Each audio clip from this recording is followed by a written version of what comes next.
Juliet, cookie, bere, boro, munyan,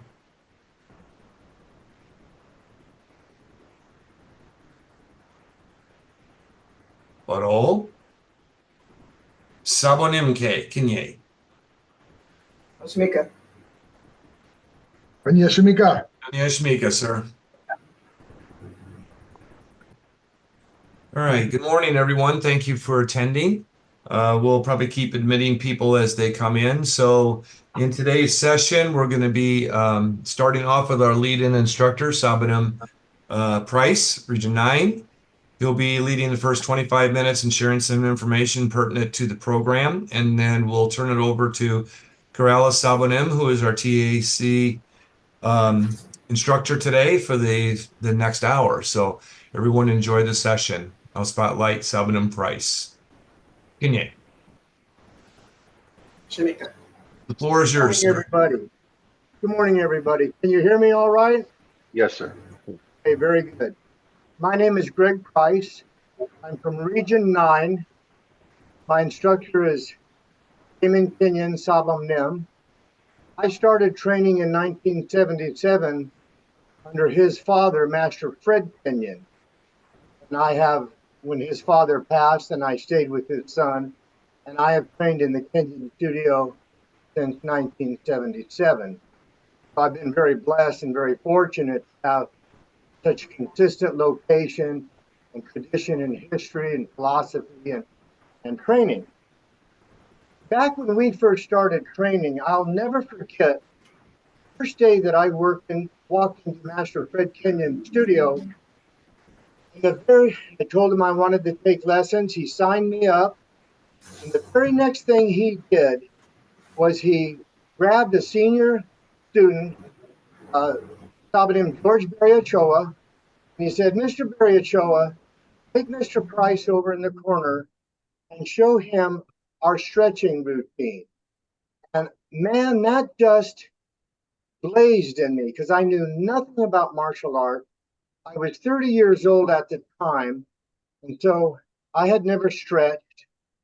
But somehow I got the impression that stretching and warm-up is really important. I'm so thankful it made that impression upon me that it did, because over the years, I cannot overstate the value of daily stretching and warm-up in terms of range of motion, fluidity of motion, and prevention of injury. I've been in situations, I've skied with Kenyon Sabanim, and he's seen me take some tumbles and falls, and he calls me Greggy. He says, "Greggy, somebody your age should have been in the hospital right now." So stretching is a big part of our art. Back in the day when I started, classes were minimum 90 minutes. Society doesn't tolerate that anymore. So in the beginning of class, we spent a fair amount of time stretching and warming up before we got into the Tang Soo Do Subakdo training. So today is going to be very simple. I will touch on some things that I know I've touched on before, and it's quite possible that everything I say to you folks, you already know or you already do, or parts of it or some of it. So what I'm going to do is I'm simply going to go through the little warm-up routine that I do when I teach a class, and then the days that I don't teach, I make sure that I do them at home. And so I know everybody's different, everybody has limitations, and so to the degree that you can participate, please participate to the degree that you can or you cannot. But I so want to share with you what has worked so wonderfully for me over the years and has allowed me to move and stay flexible.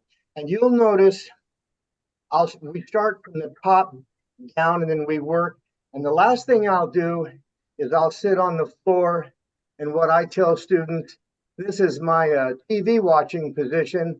This is my news watching position. The last thing I do before I go to bed, maybe I want to catch the news and see who's shooting who and who's mad at who. And so I'll sit on the floor And the thing about all of these exercises that I'm about to show you, you don't necessarily have to all be set aside and done at one time. Sometimes that kind of kills compliance. But you're warming your cup of coffee, well, do the right leg. And then later on, you're reheating another cup, do the left leg. And then, you can plug it in. I rarely set aside stretch warm up time. But during the course of the day, with little dead spots, check, check, check, check, I've done the whole routine. I never had to set aside extra time. To me, that's the trick to compliance over time. So then at the end of the little routine, I want to show you a modification of Mupal Dankum 7 and 8. And there's kind of an interesting story behind it. And I'll remind you of that. So we'll get started, and I'm going to do the full amount of time that I usually do. I think it's really only 10 or 15 minutes. And then we'll go into the Mupal, and then I'll just button it up. But it's all very simple. Hands on the hips. I tend to do everything in numbers of 7. And when I hold positions, I tend to hold them in a count of 30 for class purposes. At home, I'll hold them for 90, but I don't want to, burn up everybody's class time. So we'll begin at the beginning with the neck. Ready? Hana, cool, set, net, yasit, yasit. There, and then change. Hana, cool, set, net, yasit, yasit. And the wrists, nice and easy. I do everything at what I call gravitational speed. I don't force it fast, and I don't make it artificially slow. And then the elbows.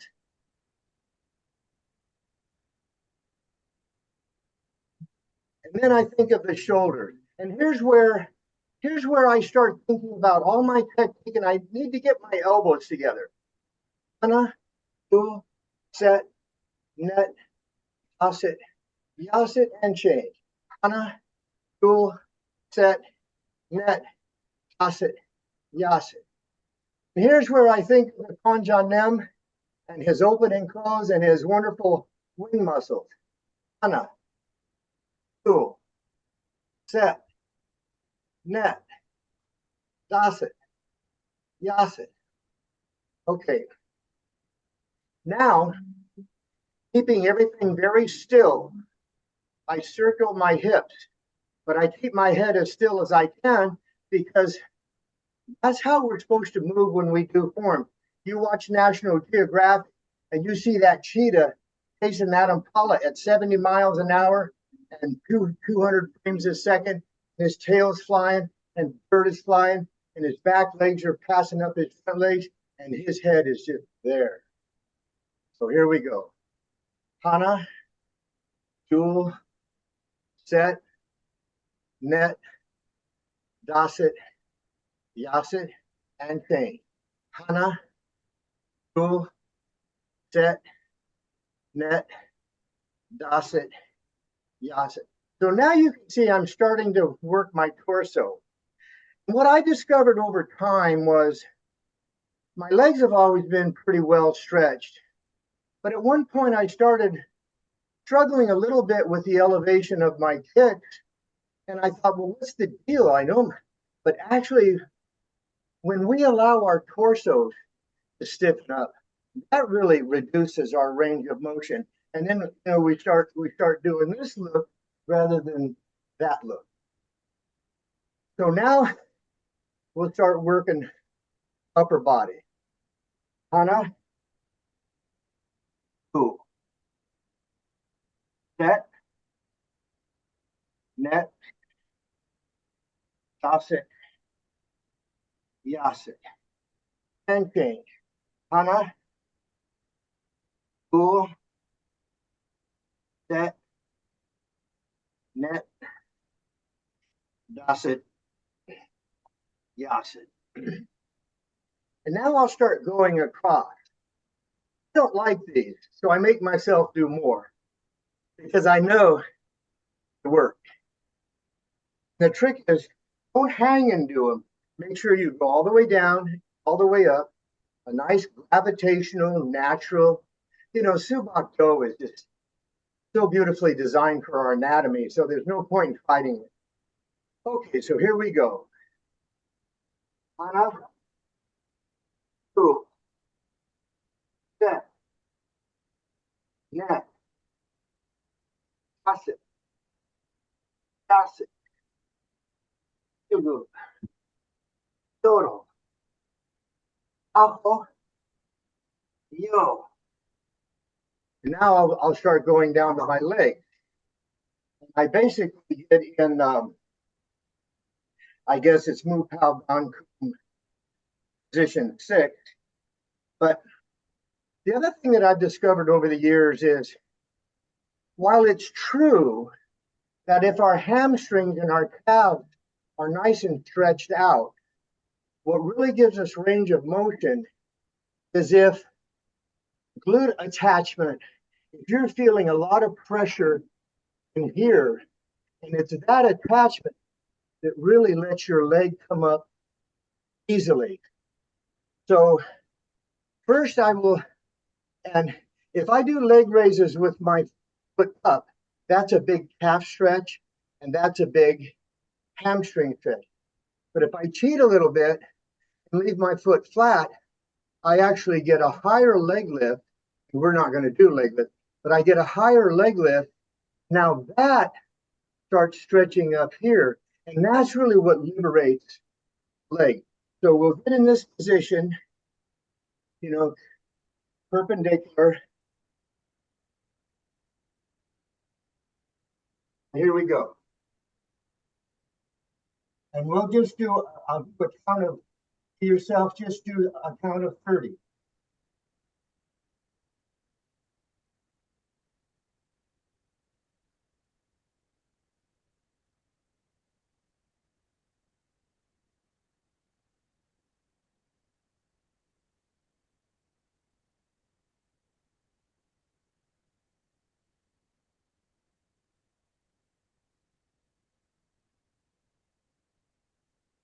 Good. And as you can see, none of these are real balance challenges. That's kind of the beauty of it. It's not a big balance challenge. Now, after I've done that one with my foot flat, then I get in what I call kind of a lunge position. But the goal is not to lunge, and the goal is not to get deep. The goal is like the Psalm of the Sipam say, the goal is to get the feeling that I'm hung by a string. Here's before class starts. Here's where I find out, okay, where's my center? Are my hip up under me? Or am I doing this, So, and I'll just do 10 little bounces here. Hana, sul, net, dasit, yasit, yodo, yodo, aho, yo. Now, I go back to this one. This time I'll pull my toe up, and that will give me more of a calf, more of a hamstring stretch. And we'll do that for a silent count of 30. Here we go. Toe up.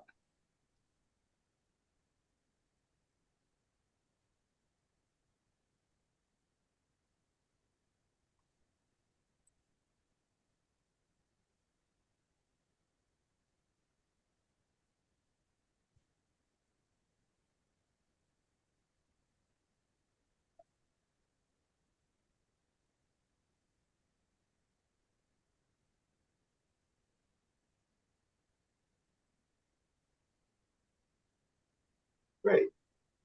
Now, I simply duplicate the other side. And you remember we start off with these. So go nice and easy. The more you go across, what's interesting, I find, the more honestly I do these, the more I go across, I get a little bit more ham stretch, kind of a natural. So here we go. Hana, cool. Set, net. That's it. yase, yugo, yoro, aho, yo. And that's that. Now we replicate the Mupaldan Kum 6, foot flat for a count of 30.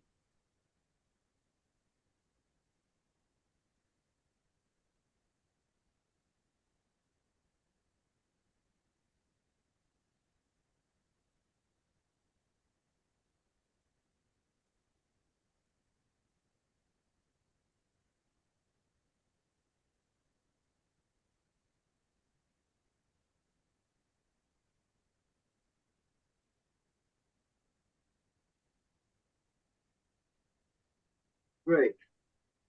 And the other thing too I would point out is whatever these positions I get in, I don't do them static. We kind of just, I'm in the position, but I'm just kind of worming around and getting the juices flowing. And I get the position, but I worm around. So now we do this again, and I'm just gonna get my hip. Oh yeah, this is how I want to feel. So Hana, go, net, net, yasit, yasit, ilgo, todo, aho, yo. And now I go back to the Mupal Don Kum's 6th position with the toe up this time. And I'll feel that stretch a little bit more in my calf and a little bit more in my ham. And here we go with the toe up.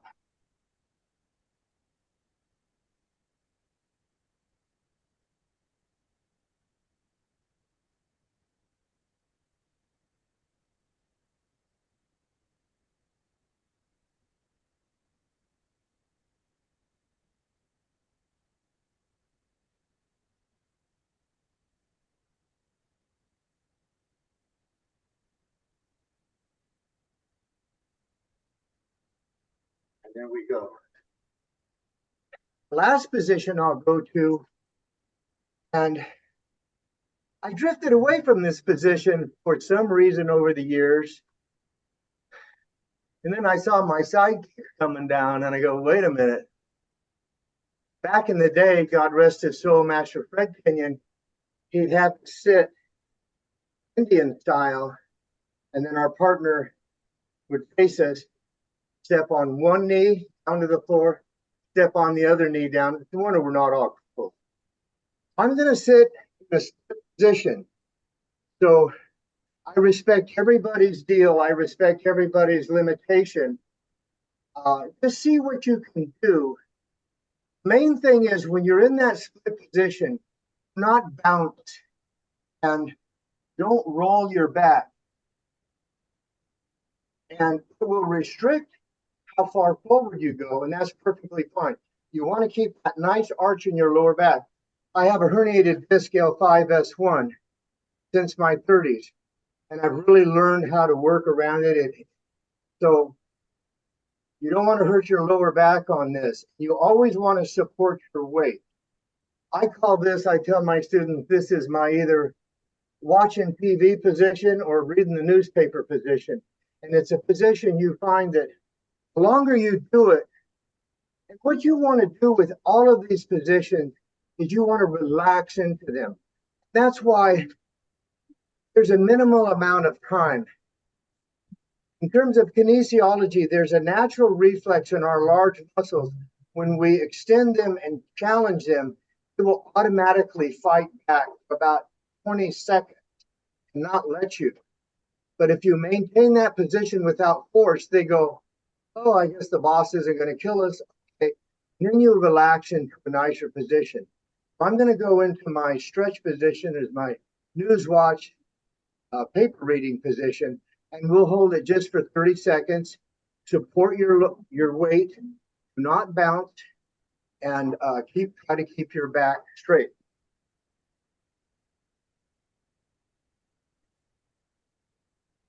Here we go.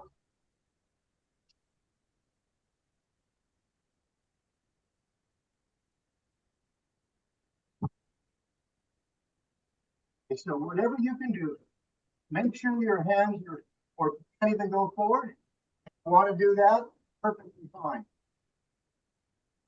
So the position that's comfortable for you, you will find that the longer you sit in this position, you'll just kind of naturally drift and relax forward, and over time, over weeks and months and years. And uh, I can put my forehead on the floor. I'm not going to do that now because I'm not really warmed up and it's morning. But anyway, I respect everybody's anatomy, and you know you better than anybody. We're all grown adults, and we sit around and we know who we are and what's good for us. So here we go, and I'll just do a 30 count.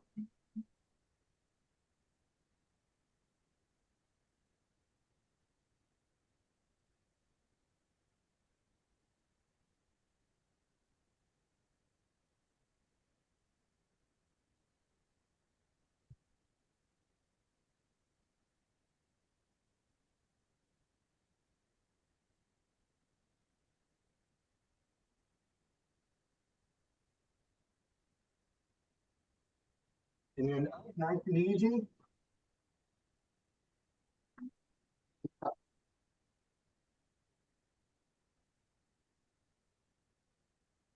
Maybe, how many, sir? 10? Thank you, sir. The last thing I'd like to demonstrate, very interesting. Several years ago, I went with a martial art colleague, rest his soul, Master Mike Shields, and he just passed away. He was getting ready to have back surgery. And because of my background, he wanted me to go with him to listen to a presentation that one of the major hospitals was providing here in town. And they had an ortho spine surgeon, they had a neurologist, and they had a PhD in kinesiology. And they all got up and they spoke about their particular specialty and their particular aspect of what they do in these surgeries. And so the surgeon spoke and the neurologist spoke. Then the PhD kinesiologist got up and spoke. And he had developed these brand new exercises for the spine. The spine, there's a bit of a misconception that the spine is a solid cord, when actually it's more like shredded tuna. It's all integrated. And it's kind of like the seashore. It needs to be perfused. And it's surrounded by these muscles that are, I believe they're called multifidus muscles. There are people in the audience, Dr. Wilcox and Dr. Bannard and Dr. Schultz, that would know better than me. But they really need to be perfused so that the nutrition gets into the spine and it gets out, and there's nice blood flow and there's refreshing. So this kinesiologist came up with these brand new exercises just for that. And watch how brand new these exercises are.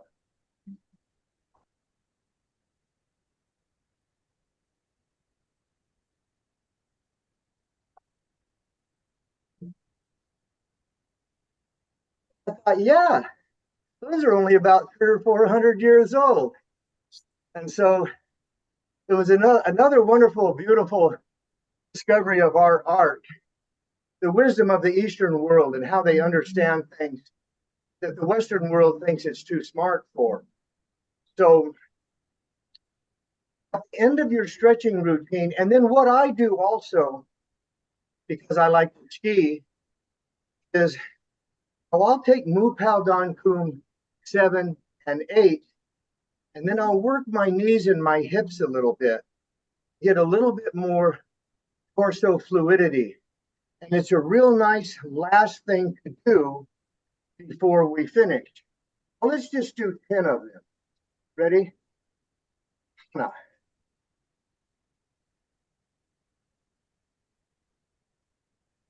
there's one. And I just worm around. There's two. 3. Thank you. 4.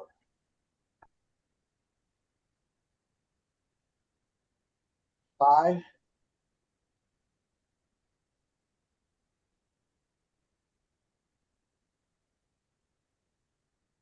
7.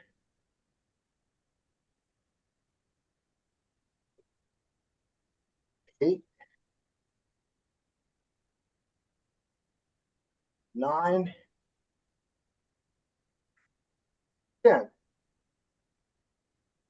That is my routine.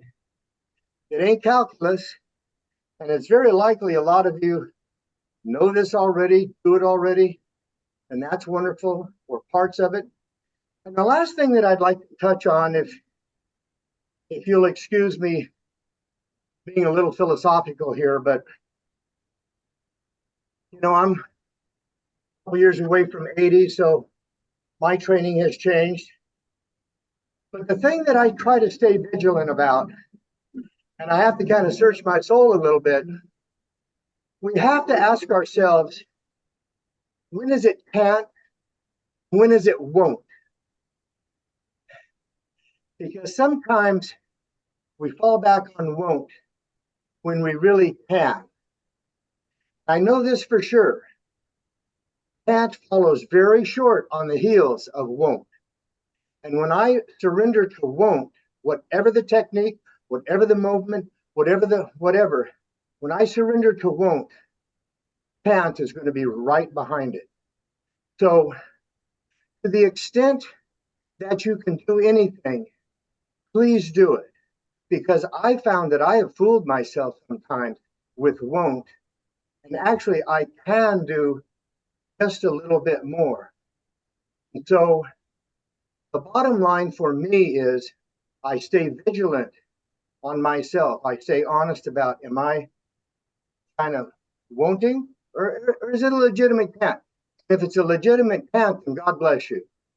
And then do what you can do. And the bottom line is always adjust, never quit.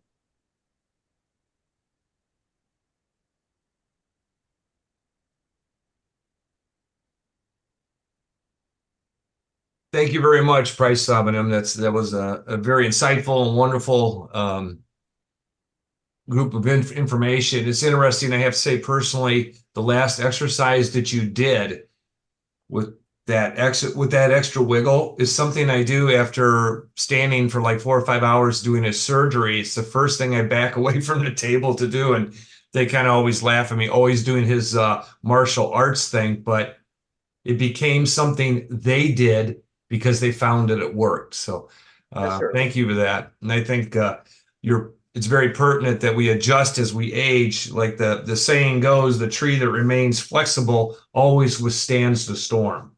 Yes, sir. So, thank you very much. You're welcome, sir. And I At would this- add that sometimes it can still even enjoy the storm. that's right.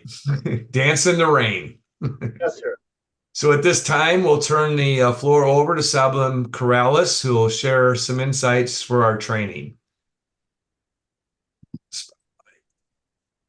Thank you, Lemner Salbanim. Price Salbanim, thank you for that wonderful class. I just wanted to start. I really wanted to teach this class today because I had something I wanted to share with this group.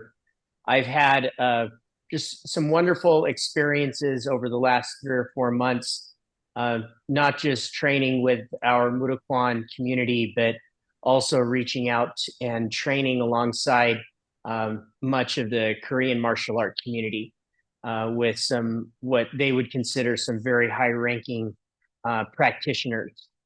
Many of them are similar age as this group and similar level, where most of you I remember growing up with and being a young Don member, and you all of the Savos that I looked up to. Okay. And one thing that I just wanted to recognize that maybe I didn't fully understand and appreciate until the last 3 or 4 months is how hard all of you still continue to train. and how your training is a part of who you are, even at the level you are in rank and the level you are in age. That's unique. That's unique to the Mudokwan, is something that I've recognized. I always just assumed that it was just how things were. But as you look in the broader community, as I've seen, wearing the dobok when you're a very senior level practitioner isn't as doesn't happen as often or as frequently as I thought. So I just wanted to recognize all of you and thank you for your great example in training for all of this time. And you continue to train. Many of you very much my senior by age and by experience and by rank. And you're willing to get on the floor and train like a practitioner. Thank you very much for that example. We should all be very proud of who we are as Mudokwan practitioners. We don't just talk about our philosophy, we demonstrate it in action, regardless of age or rank. So today I'd just like to share a couple of things with you, and maybe we're just going to train together. My assignment was to really focus on the Ho-Hup Cho-Chang breath control and how does that apply to movement. I remember one of my early mentors was Daekyu Jang Sabonim. Many of you probably know him, and in Santa Barbara, California. And I remember my Sadon test. And while I was out there, you know, deer in the headlights, very young practitioner trying to just survive the week, I remember Jang Sabonim, on top of all of the comments that and feedback I was receiving, would whisper in my ear, make sure that you're using the correct breathing sound that reflects the energy and character of each technique. And that added dimension kind of put me over the edge and was a bit much. But I've taken a lot of time over the decades to try and understand what he was trying to teach me, and I hope to share some of that with you today. What he was referencing, many of you may have studied what's called the Yukjagyol. Yukjagyol are the 6 natural sounds, and they're based on the Shipsansei philosophy that the founder taught. And I'm just going to simplify the Yukjagyol and just talk about some of the sounds. These sounds we perform just naturally in our technique. So the first one is a CH sound. So sometimes you'll hear us go with our motion. And you notice with all of these that you're going to snap the abdomen as you make the sound. The next sound is more of a sh sound. And you still see the snapping of the belly, right? So you could move into the Haranmaki with the CH sound. You could go into the Haranmaki with the SH sound, more of a sound. And then you have the tss sound. So sometimes you hear more of a with a TS sound. So sh, and tss. And as you say that to yourself, looks like most of you are muted, so you can go ahead and practice this, right? Sh. Different type of energy. We'll talk about that in a second. The other two are ho and ha. Ho, you could do kind of quickly. And you see how my belly's snapping as I go do the sound. And then the other one is ha. And those last two you could also do slowly. Or a slow ho or a slow ha. I'm not sure if those sounds are coming in to the microphone or not. So ho and ha. When you demonstrate the technique, you want to make sure that your breath reflects the energy and character of the technique. So just to make it really simple, some techniques are done slowly with a slow tempo. And so then the breath, we're going to do the ha sound. Ha, down into position, right? Nice and slow. The breath coordinates that. The CH sound wouldn't necessarily make sense in that technique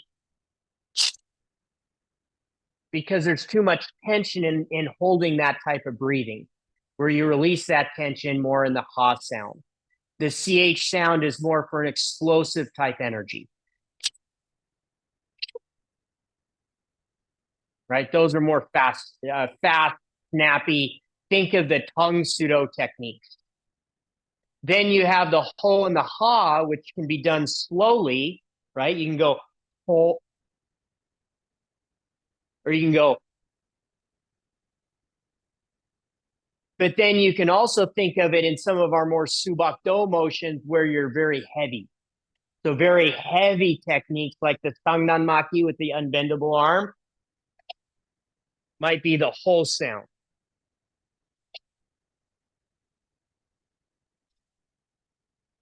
So I'm not going to be too prescriptive on that, but as we go and do some of the different techniques today with different tempos, I want you all to experiment with the different sounds and see if you can start connecting the character of the motion, your mental intention, your imagination, and have that match the breathing, the proper sound and the proper tempo of the breath. So let's begin the class, everyone. Chumbi. We'll step out with our left palpaki ki hop. And then let's work on the palpaki drill. We'll go nice and slow first. So inhale. Exhale, we're going to go ho. And then from there, we'll go ch. Inhale. Ho. Ch. So you notice there on ho, it's because it's heavy, it's quick, a fast yet heavy motion. And then we're going to snap. Inhale. Ho. Inhale, ho. Inhale, ho. And then let's smooth it out. We'll skip the ho and we'll just go straight to ch. Hana. Dul. Set. Okay, you probably can't hear it, but make sure you remember the inhale. The inhale is a count. We expand. And then exhale. Set. Net. Das it. Yos it. Ilgo. Yoda. Ahop. Kihut.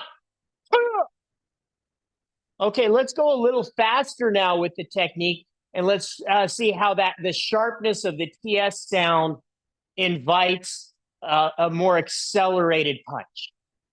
Okay, TS, hana.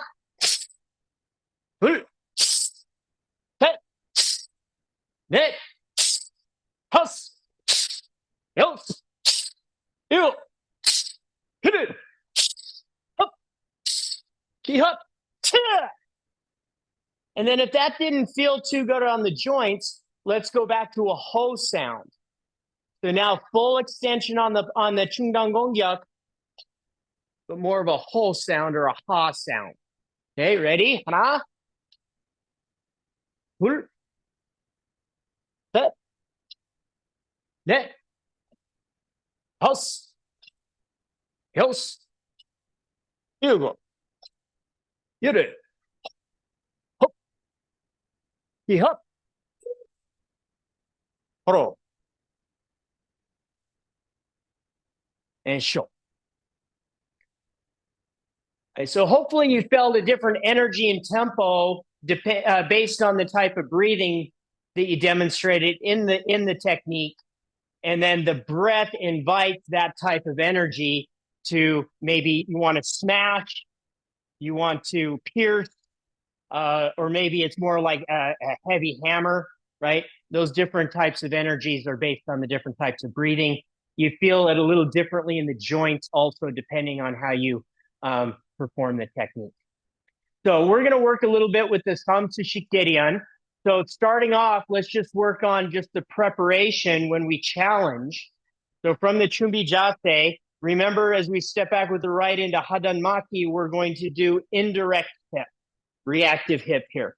So here we're going to turn in the opposite direction of the Hadan Maki. And then as we release the technique, the hori will move in the opposite direction of the block. So focusing on the chamber hand preparation for the counter strike. Inhale. Stepping back with the right. Now from here, the breath invites the motion. Inhale. Hori lifts up and the chest expands. Preparation. Then from here, we step release and punch. I want you to think about what type of energy do you want to create in the punch, and then make sure that, the breathing style reflects that energy. Inhale. Exhale. Inhale. Exhale. Inhale. Exhale. Good. Then from here, we're going to inhale and contract our arms. Hugeljase. Let's get my right hand on bottom. I'm not mirroring you today. So right hand. Okay. Then from here, a little counter wind. As we pull back, Tsuromaki. Make sure you're thinking about the hori pulling back to create the stand. Okay. Then from here, we inhale. Okay, the right leg will step back. Exhale. Inhale. Exhale. Inhale. Exhale. And pro. Go. The timing of the breathing is important because the timing of the breath, or the breath itself, creates the contraction of the tungen, right? So here again, when you make that cho sound, you're going to feel the contraction of the belly. Same thing with the sho. Same thing with the ho and the ha. All of those, you're feeling the contraction. That internal contraction needs to be timed properly so that it coordinates with the motion. In Salt Lake, we've been talking about Neikang Wei Yu in that way. Neikang, inside's hard. Inside is tungen. Inside is hard. And if the inside is hard, the outside can appear soft. The outside can appear soft because the internal core is the source of the technique, similar to the Aneso Pakaro philosophy that we've been working on. Okay, so what's the proper timing? We know that the hip snaps when the weight drops. So similarly, on a Weigong technique, when the weight drops, that's when you want to have that exhale, the tungen contract, and the technique is completed.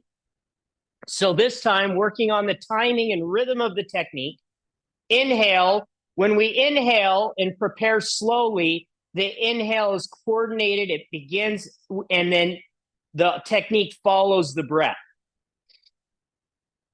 But then as we exhale, we want to hold that hip back until the weight drops. When the weight drops, that's when the waist snaps. That's when the exhale happens. Okay, so from here, everybody step back with the right. Hadan Maki. Inhale. And back. Let's just try that a few times. Here we inhale. And back. Okay, so do you see that? I initiate the inhale, and then the inhale invites my body to close. That's done in harmony. Back. Inhale. Now, if I do the same thing and I exhale the duration of the technique, then it sounds like this. And what we want is an explosive type of an energy, which snaps the tungen on the moment of impact. So here, inhale. And then we're going to hold the breath as we begin to move. And then we're holding the hip back. Then once the weight drops, snap the hip, exhale explosively. Then lift, inhale. See, so the inhale is with the entire motion. 1, then we step, but we're not breathing. Once the weight drops, the hip snaps, and that's when the explosive exhale happens. Inhale, 2, inhale, 2. Okay, and then let's try the pseudomaki again. Inhale, right? The inhale happens during the duration of the preparation. Then the body begins to move when the weight drops. Snap. Inhale, drop, set, and paro. Then we try and coordinate that breath now with a partner. Now that we understand how to balance ourselves, we need to learn how to balance with a partner. So in order to do that, as the attacker prepares, the defender is matching, mirrors that energy. Then when the attack comes, I'm moving, neither of us are breathing, both of our weights drop at the same time, and that's when the breath coordinates together. Now, we could also then work on different types of breathing between offense and defense, because the defensive energy might feel a little different than the offensive energy depending on what you're wanting to do. Okay, so let's try. Chimbi. From here, you're going to be defense, so come close to the camera. I'm going to be offense, so I'm going to be away from the camera. So from here, you're going to stay right where you are. I'll step back and challenge.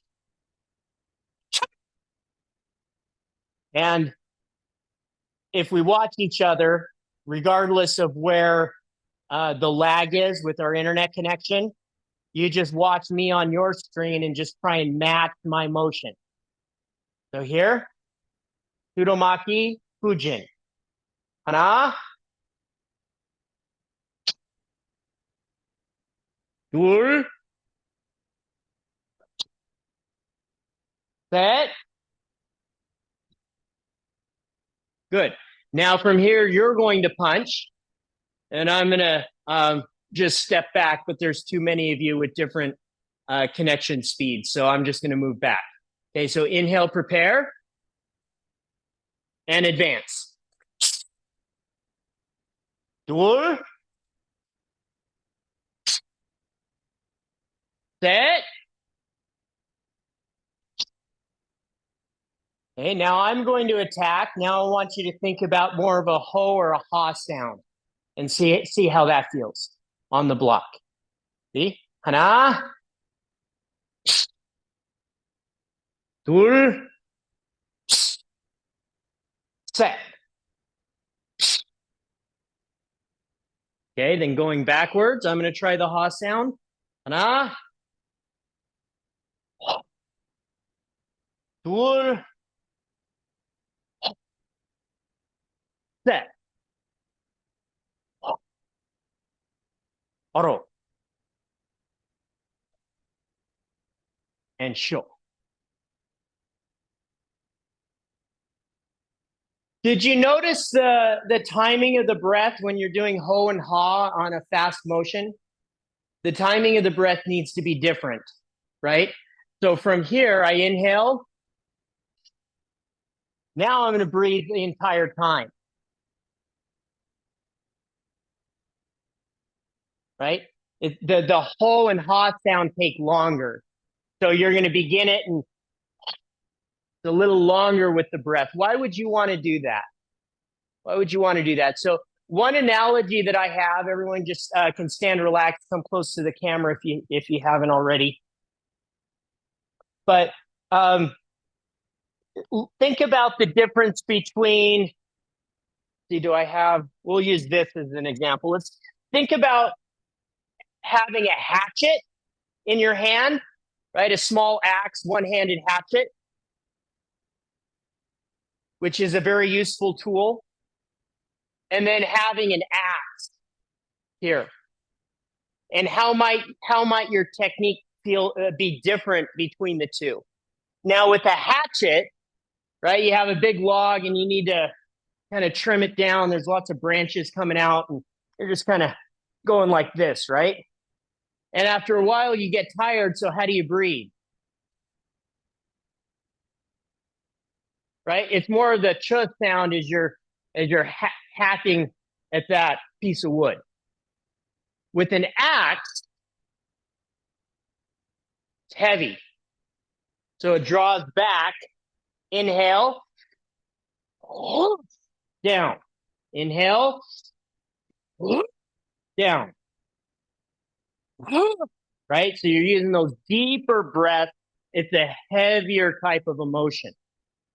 So in some of your techniques, the techniques are heavier and more deliberate, more negaryu in nature. Whereas what we just worked on were wegaryu techniques. Right? In the Chungdanggonggya.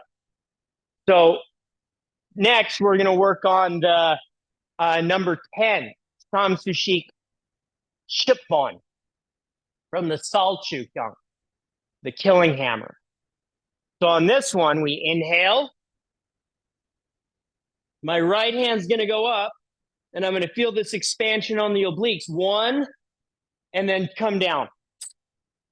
And this strike here is going to hit the radial nerve of your partner, and then rake your forearm down the arm. So the technique is prolonged, right? It's a heavy, prolonged technique. So then the breath is a little different. So from our Chumbi Jase, we inhale, prepare. Right hand comes up. And let's try the ho or ha sound on that. So Chumbi Jase, inhale. Right? Kind of like you're picking up your axe. Then the right hand comes up. That's the block. Then as you turn the hip, your weight drops. And that's the strike, right? Right when the weight connects to the floor, that's the strike on the radial nerve, and then rake. So all of this is ha, ha, because it's a prolonged technique. It's heavy. Drop, inhale, lift, one, step back, two. Drop, the last one, three. And paro. Okay, so let's just try that motion. And hopefully you're feeling it different, where this is more heavy, deliberate, whereas the Sudomaki is more light and quick, more the Wega style, and then the Nega style, and then you see the breathing differentiation. Chumbi Jase. Okay, so here we'll start on the left side, right leg will step back. One, inhale, two. Prepare. Remember, lift from the lats, internal. 둘. Set. And then let's drive with the Sangdanggonggyak with the ha or ho sound. Inhale. And then feel that heaviness and deliberate feeling of the negaryu style. 둘. 셋. And then from here, prepare. Back. 하나. 호. 둘. 호. 셋. 호. 상단공격. 하나. 호. 둘. 호. 셋. 호. Prepare. 하나. 호. 둘. 호. 셋. 호. Okay, now let's breathe more Wega style with the Sangdanggonggyak. So a little snap here. 하나. 둘.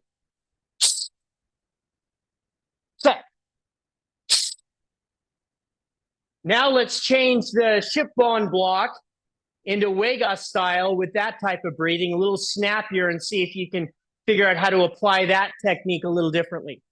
Hana. 둘, 셋, 바로, 요. Good. So hopefully you're able to see how your breath is what invites the right type of energy that you're feeling in the very moment. And depending on how you're feeling that day, you may want to adjust the way that you're training. You do that through breath first.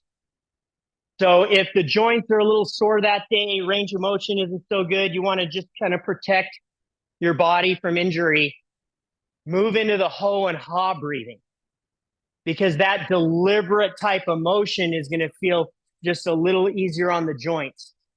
You're feeling a little gnarly today, right? Like Savanin Price in the afternoon going into a full split with his head on the floor, then try some of that Wagong breathing and see how that feels. And then back off once you feel like maybe there might be injury. That's what I've noticed. I've been able to adjust the breathing and thereby adjust the way that I'm performing depending on the time. So let's now go to the full Samsushik Derian Ilban and then Samsushik Shipbon 1 and 10.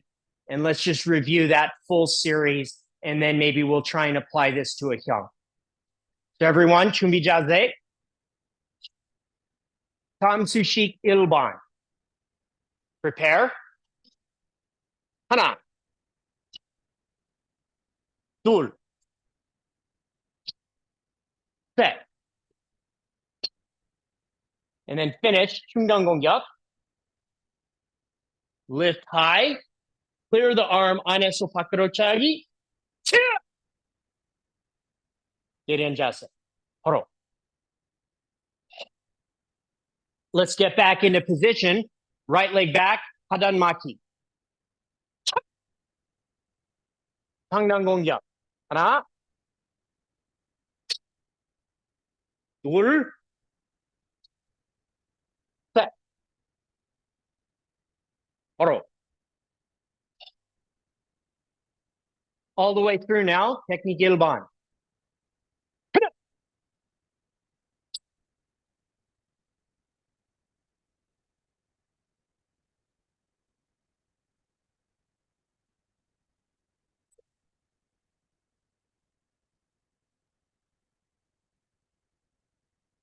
Balance. A little more nega influence on the breathing. Same thing. 시작.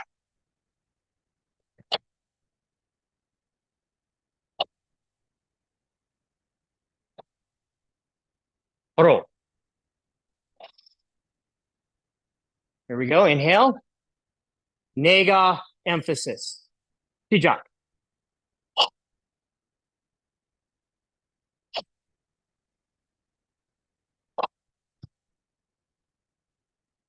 Yeah. 바로. Okay, all of you come 3 steps closer. So get close to the camera. You're going to defend. Try and match the breathing. So I'm going to attack aggressively with the Wega style, still with a break on the preparation. But you can match my technique either with Nega or Wega style. 시작.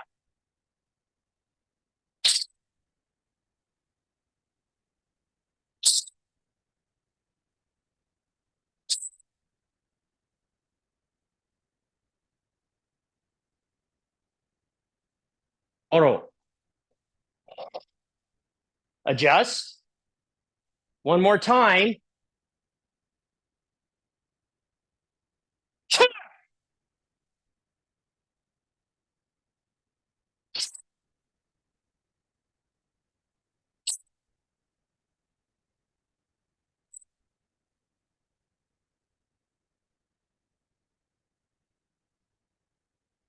바로.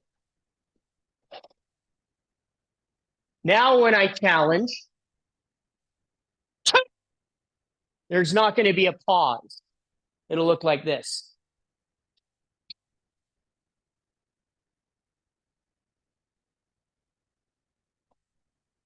So it's a little more realistic. So now you need to blend your inhale and exhale.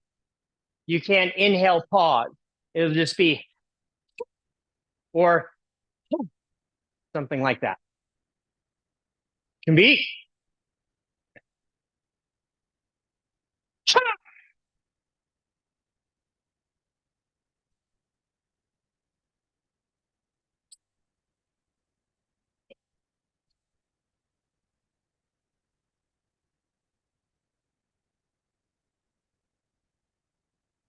Auto. Good. On that side step, on there, remember that because it should be fast, right? Block, immediate counter. 1.5 time count. One direct. So here it would be an inhale, exhale, exhale. So that's where you might do like a TS sound. The TS sound tightens the tangent, but doesn't release all of the air at once. So, and then a different sound after that that releases the rest of the air. Or it could be a ho, ha. Ho holds back a little more air than the ha. So, okay, so let's try it again. We'll try it 3 times.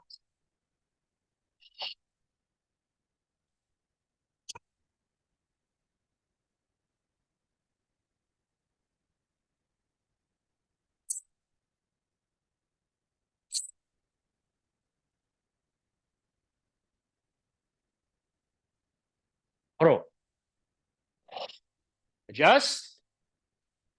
Second repetition.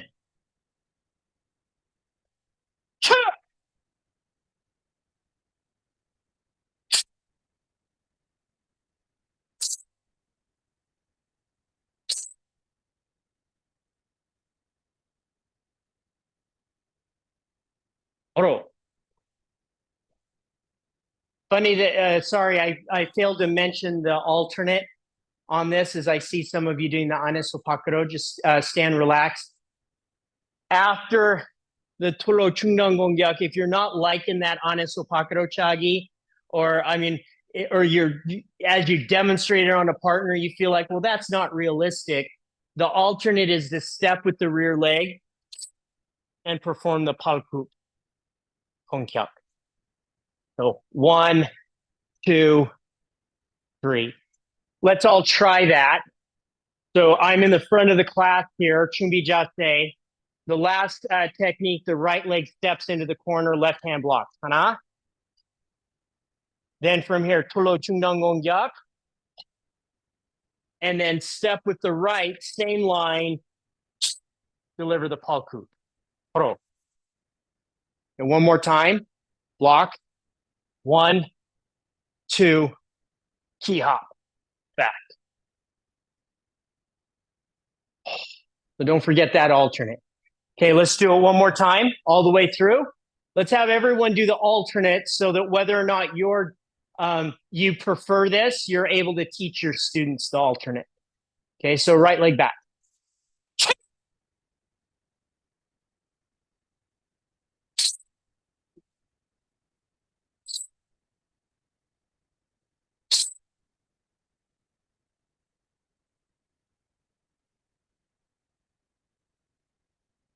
Oro.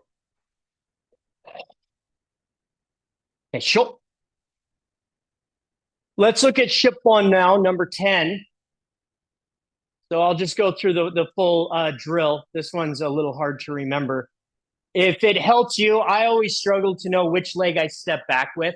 I don't know if you're like me in that way, but I remember that I need to block the outside of the arm. So if the right hand is attacking me, just in my mind, I can think about I got to block the outside of the arm. So I've got to block with my right. I'll step back right, and the left hand will go down. That's how I visualize it in my mind, starting and the block happens to the outside of the arm. But if you just want a rule for number 10, it's right leg steps back. From here, lift. We already covered these. Wrong breathing. Then from here, we clear. Move into the Haranmaki Sagrip Jase. And at the same time, the chambering hand drops. Then over the top Kwando. From here, drop, Kwando. Then just like in the Salchu Hyung, you'll shuffle your feet. So front foot slides back, inhale, and then turn, sweep. This is just a check to get them off balance. And then you just open your feet into a Chungal Jase here, and then drive the weight forward. Reset. So let's give that a try coming up. Ship one. Left side of the body. Right leg will step back. Hana. Tul. Set. Throw. Lift the backhand Kwando. Front leg slides back. Inhale into that 90-degree block. And then the right leg does the sweep. Separate the legs, stay right leg forward, punch. And make sure you fully turn the chest so that you fully express the punch and reset.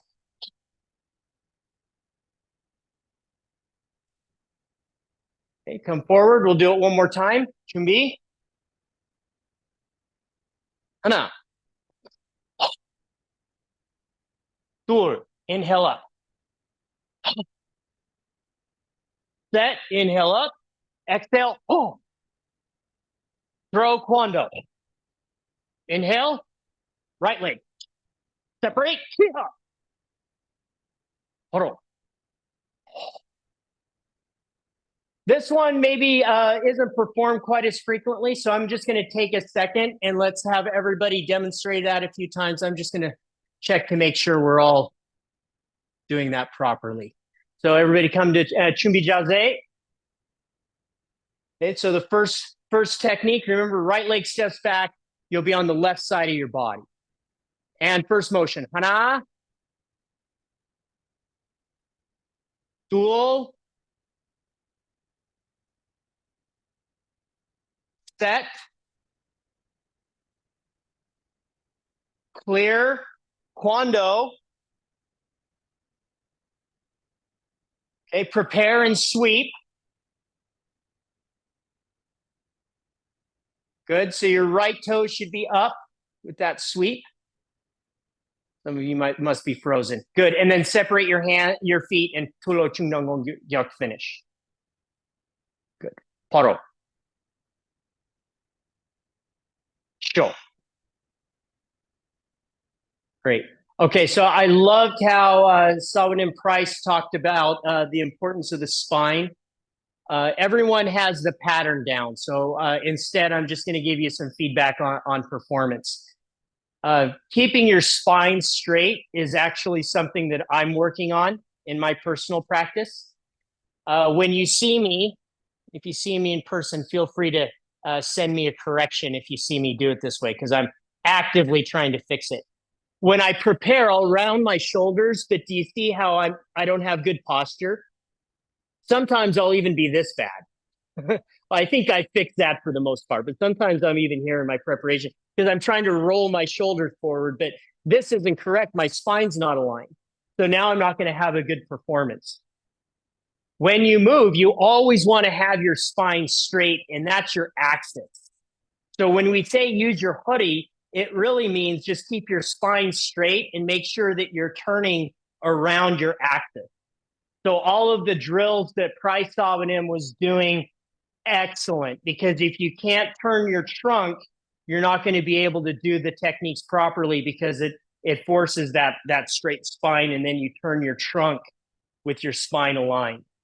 So when you prepare for haranmaki, you want to be here with your tail tucked in, your belly sucked in, your chest up high, and then your shoulders roll, but it doesn't impact your spine in any way. That's a big thing that I see most people do. And I just, in the last couple of years, noticed that I'm just as guilty. So I'm trying to do this. So when I see you all at the Kodanji Shimsan, if I demonstrate like this afterwards, please come and give me that feedback. So from here, Shippon. The first place where I see you breaking your spine is here. Because the motion is coming down, it's very easy to lean forward or to lean to the side like this. Even a little bit. You want to make sure that your axis is straight. Okay, then here, 2, 3. Then from this motion, this seemed pretty good. But now look when you pull back. Same thing. You kind of get this here. When you do the sweep, if you bend at the waist, because for this is a reactive hip motion. But you're going to bend at the waist. My spine is still straight. That's important. Then as you do the punch, this shoulder gets too excited. And so the shoulder drops and extends, and then you lose the spinal alignment. So remember from here, as you do it, you just turn the trunk. And that maintains the alignment. Here, turn the trunk.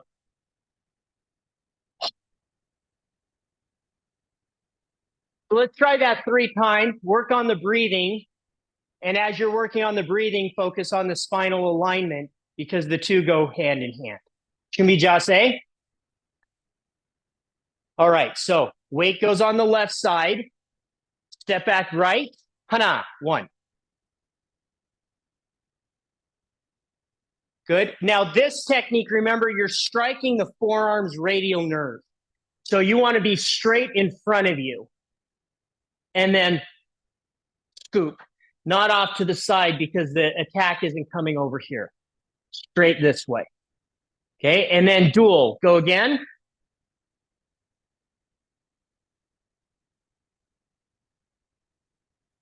Set. And then clear. Let's go to the Kwando. Final alignment. Okay, bring your feet together. Don't lean forward. And then sweep. Bend from the trunk. Separate the hands. Turn rotate the trunk. Keep your spine erect. Go. Ah, so much improved. Very nice, everyone. Paro. Let's just do that 2 times without any coaching. So adjust. Chumbi. Samsushik. Shippon. Shija.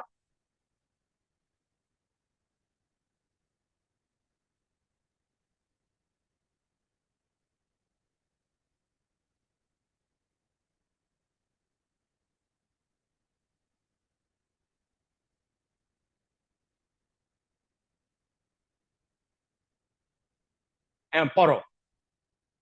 Okay, last time, adjust. 1 more repetition. Shija.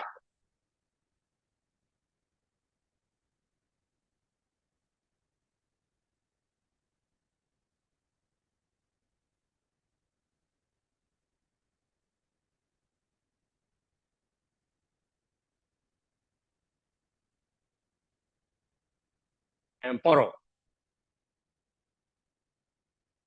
Well done. Okay, sho. What I really love about Shippon is that it helps me with range of motion. So on here, make sure that this hand, you're lifting from your obliques over instead of just your hand. You want to, right? Just everybody lift your hand up over your head. And that's just lifting your arm up like you're raising your hand. But instead, what you want to do is reach from your lats and feel your lats expand. Okay, so everybody can see me here in the air. Here I raised my hand. Now look how my body changes. That's my lats expanding. That's the motion. So again, to price Savanim, the importance of keeping your trunk mobile, this type of motion is going to be very, very helpful. So in number 10, you're learning how to do that. It's not just with the arm, you're lifting from your lats.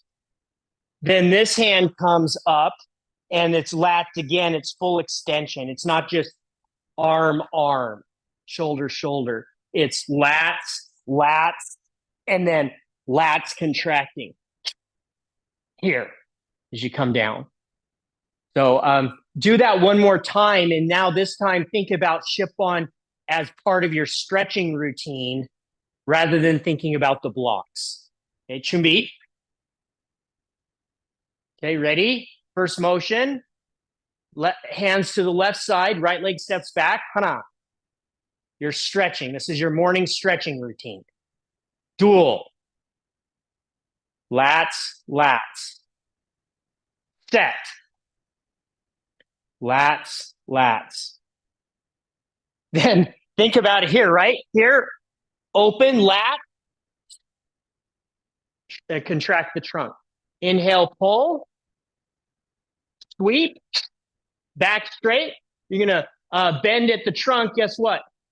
That's exactly what we did earlier in class. So you're stretching again, and then here you're opening your chest. Feel your chest open. Reset. Oro. So number 10 is the morning stretching routine. And if you think about it like a morning stretching routine, guess what? That's the way you actually perform it. It's not like you're adjusting it for a stretching routine. That is the ideal way to perform the drill. Okay, let's do it 2 more times. Chumbi. Okay, ready? Chija.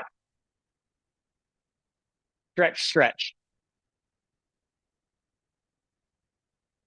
Coordinate it with the breath now.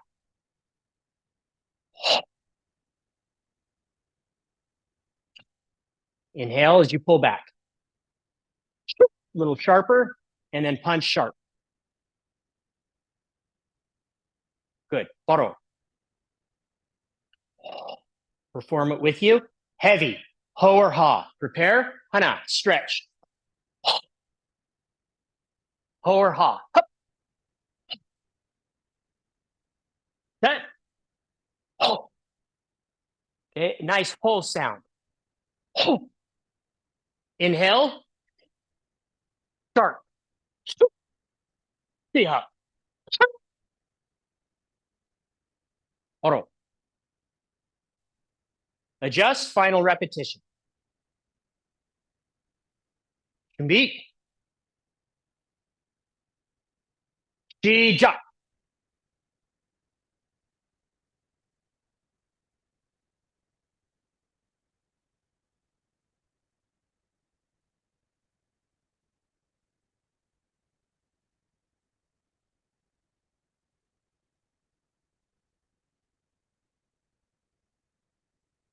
Oro. Sho. Dobak Tanjin.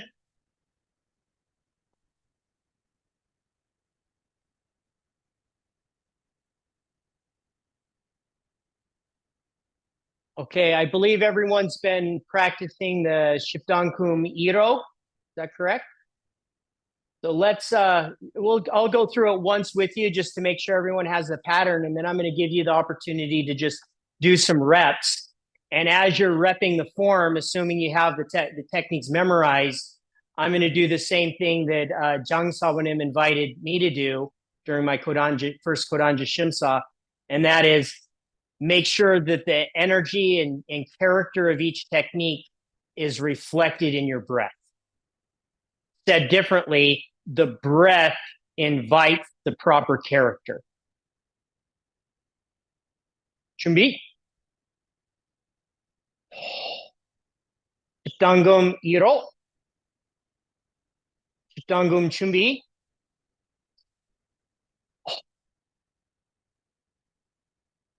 Isan and double elbows. Stepping Huangjin Gongyak. Hujin Hugul Yapmaki. Tulo Kwando. Tangdan. Tangdan Maki. Stepping Sangdan Gongyak, hand vertical. Both hands reach out, pull. Finish, Sangdan Gongyak. Shisun towards the left and double elbow. No, don't Shisun to the left, sorry. Keep your eyes straight ahead towards the east. Shisun towards the left and back to the heavenly posture. Okay, double elbows, look as you step. Stepping Hujin Hugul Yapmaki. Tulo Chungdang Gongyak. Hangnan Maki to the Tulo Sangnam Kwando Gongyak. Stepping Jangkwan Pakiswanra Maki. Tulo Chungdang Gongyak. Stepping Tulo Sangnam Gongyak, Sangnan Maki. Maintain your Shisun and double elbows. Shisun, center line, Haro. Chumi. Dangum Iro. Dangum Chumi. See? Putting up Shi. Shi-ja.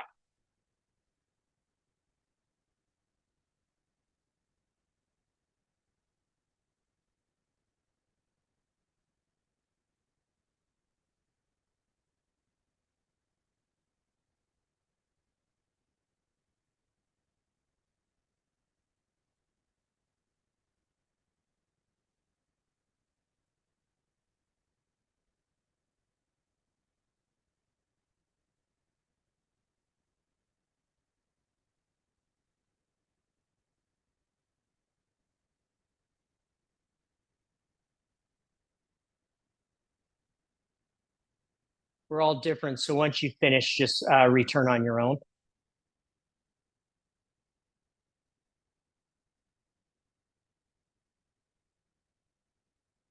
Sure.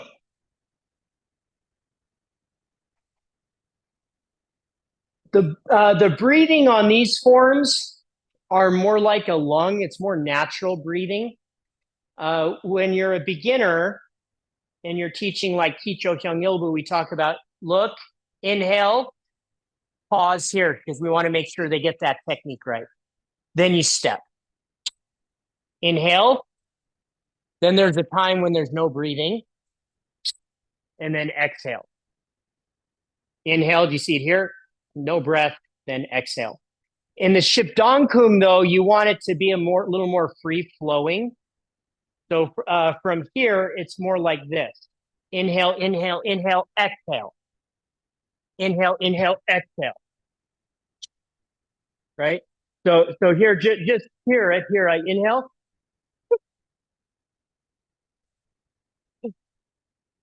Right? And then I always do a ha sound on the high block. That was ho, a ho sound, right? Because this one's long, the technique's long, it's a heavy motion. So that feels good to me. Okay. So think about that, where the technique flows a little more.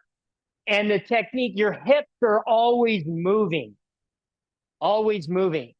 So from here, for example, hip turns and the arm follows. Drop and then the arm follows.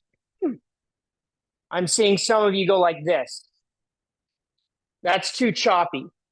It's just one hip motion here. Okay, so let's try it again. Tashi. Positions, chumbi. Kiptangumiro. Coordinate that breath. No breaks, just like a big lung. Inhale, direct to exhale. Ji-ja.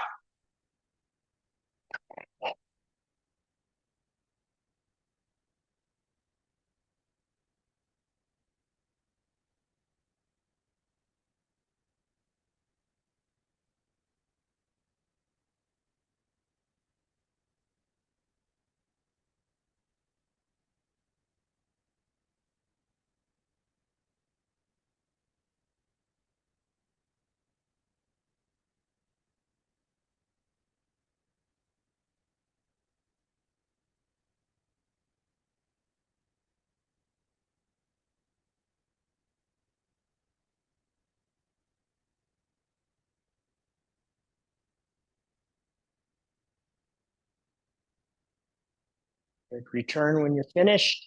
All right, I'll join you for our last repetition. 준비. Gangum iro. 시작.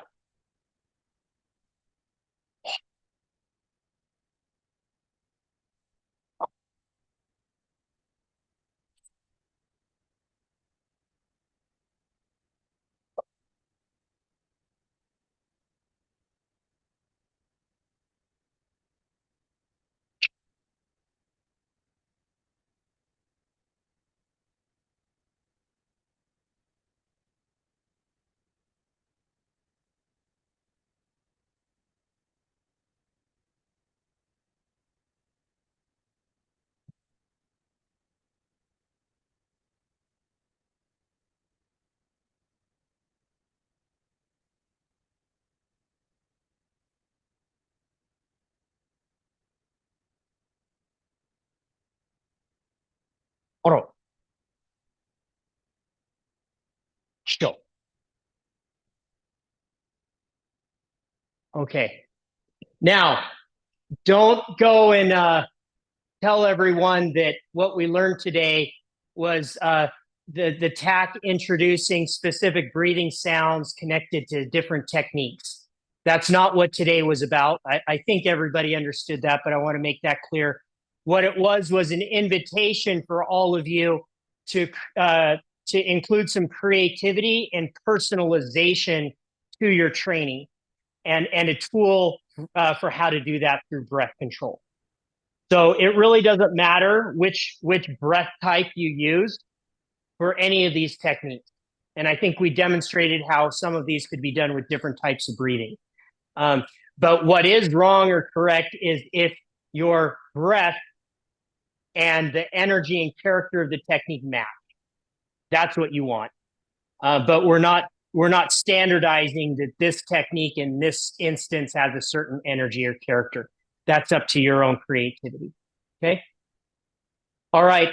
Before we've just got a couple minutes, I'll open it up to any questions. Otherwise, I'll turn it back over to Lemner Sabanim.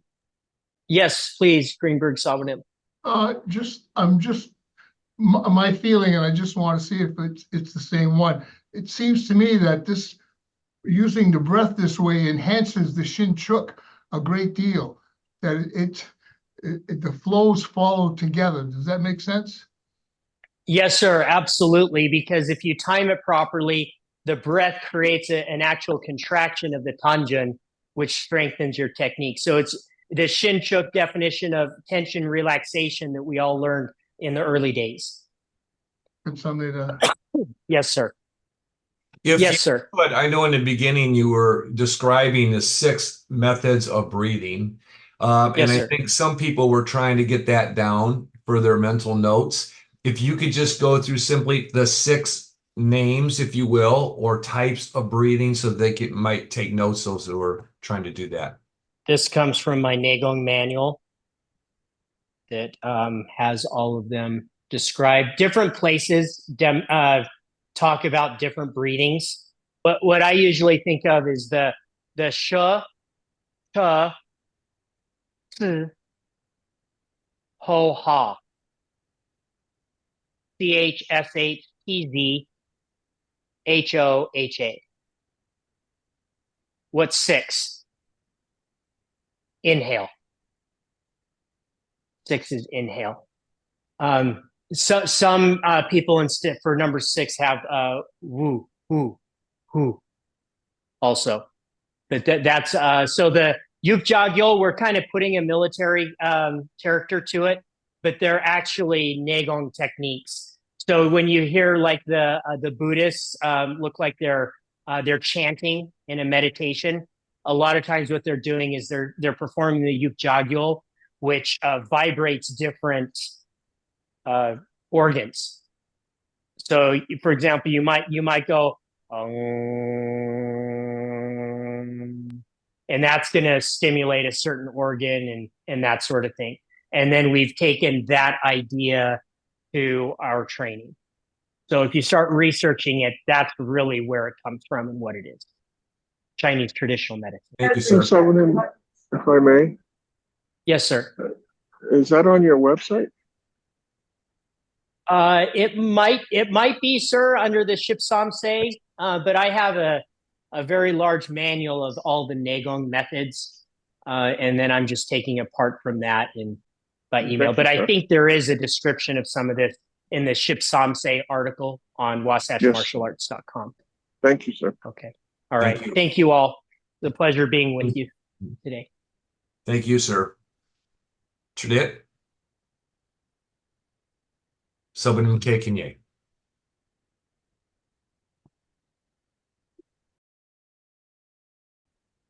Okay.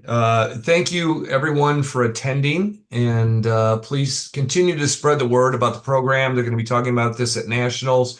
I know Kwangjeong Nim is very excited and wants to really support this program. It's through the TAC that this is helping to continue to grow. I can personally say over the years, there's always been talk that seniors want more deeper information. And a lot of this stuff is very present. However, classes like this take the Mudokwan to another level that was desired by the membership. And Corrales Sabum, I have to give you credit for just, you really are exceptional in your presentation, especially in this format, which can be difficult. And you can tell you have this down to a science. But not only that, but your expertise and information. In this particularly for our age group regarding Negong in regards to its Weigang application through breath, this was a buffet in a 5-star restaurant of information. So I just changed 4 of my upcoming class clinics to include this information. So thank you for that. Thank you, sir.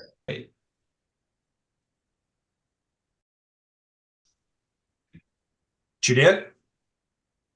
Cookie, Bere? Bro? Mugmyon.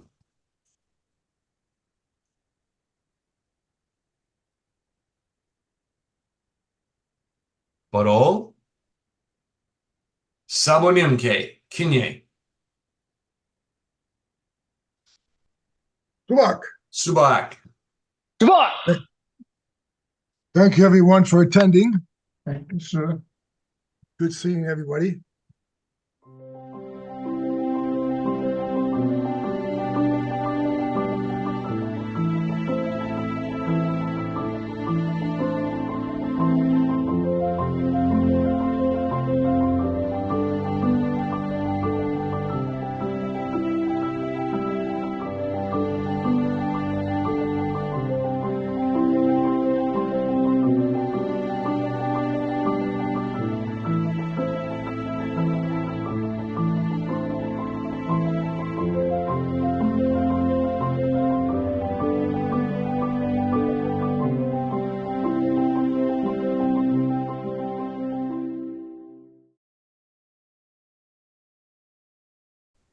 Thank you. Goodbye.